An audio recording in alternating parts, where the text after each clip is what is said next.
Phone ndikaona phone dzichita 11 past 3 ndakati ndakafunga ndikati ine ndikaendera amai nini kuabvunza kuti ndiani wamunayo ndinonzi mangwana iwo wakavhurira amai nini mhosva yacho handizokwanisi.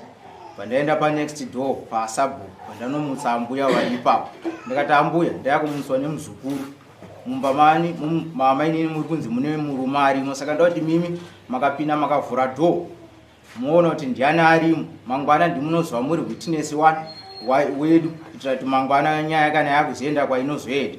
Shuwa mbuya vakaita saizvozvo wasvika unobvunza amai nini vakati ihanzvadzi yangu. Pavakati ihanzvadzi ndopandikavheni ndingada kuva ndihanzvadzi shuwa here, ndopandikaona kuti hanzvadzi yacho haisi, hanzvadzi yacho inozisohwane. Ndikati akwana atezvara kuda hakuna munhu akadaro.